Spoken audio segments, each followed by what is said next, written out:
Charles Spurgeon's morning and evening devotionals for Tuesday, April 21st, 2020. The morning devotional. The key verse is from Job chapter 19, verse 25. I know that my Redeemer lives. Mr. Spurgeon says, the marrow of Job's comfort lies in that little word, my Redeemer, and in the fact that the Redeemer lives. Oh, to get hold of a living Christ, we must get a property in him before we can enjoy him. What is gold in the mine to me? Men are beggars in Peru and beg their bread in California. It is gold in my purse which will satisfy my necessities by purchasing the bread I need. So, a Redeemer who does not redeem me, an avenger who will never stand up for my blood, of what avail were such? Rest not content until by faith you can say, yes, I cast myself upon my living Lord, and he is mine. It may be you hold him with a feeble hand. You half think it presumption to say, he lives as my Redeemer. Yet remember, if you have but faith as a grain of mustard seed, that little faith entitles you to say it. But there is also another word here, expressive of Job's strong confidence, I know. To say, I hope so, I trust so, is comfortable, and there are thousands in the fold of Jesus who hardly ever get much further. But to reach the essence of consolation, you must say, I know. Ifs, buts, and perhapses are sure murderers of peace and comfort. Doubts are dreary things in times of sorrow. Like wasps, they sting the soul. If I have any suspicion that Christ is not mine, then there is vinegar mingled with the gall of death. But if I know that Jesus lives for me, then darkness is not dark. Even the night is light about me.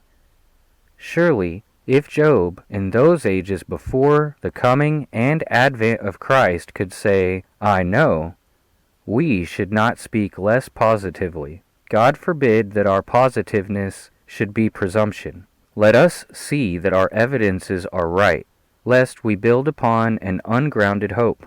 And then let us not be satisfied with the mere foundation, for it is from the upper rooms that we get the widest prospect. A living Redeemer, truly mine, is joy unspeakable. The evening devotional. The key verse is drawn from Romans chapter 8, verse 34. Who is even at the right hand of God? Mr. Spurgeon says, he who was once despised and rejected of men, now occupies the honorable position of a beloved and honored son. The right hand of God is the place of majesty and favor. Our Lord Jesus is his people's representative. When he died for them, they had rest. He rose again for them, they had liberty. When he sat down at his Father's right hand, they had favor and honor and dignity. The raising and elevation of Christ is the elevation, the acceptance, and enshrinement, the glorifying of all his people, for he is their head and representative.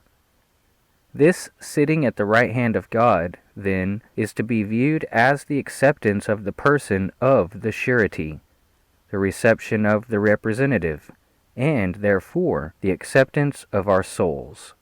O saint, see in this your sure freedom from condemnation. Who is he that condemns? Who shall condemn the men who are in Jesus at the right hand of God? The right hand is the place of power. Christ at the right hand of God has all power in heaven and in earth. Who shall fight against the people who have such power vested in their captain? O my soul, what can destroy you if omnipotence be your helper? If the aegis of the Almighty cover you, what sword can smite you? Rest you secure if Jesus is your all-prevailing King, and has trodden your enemies beneath his feet, If sin, death, and hell are all vanquished by him, and you are represented in him, by no possibility can you be destroyed. Jesus' tremendous name puts all our foes to flight. Jesus, the meek, the angry lamb, a lion is in fight. By all hell's host withstood, we all hell's host overthrow, and conquering them through Jesus' blood, we still to conquer go.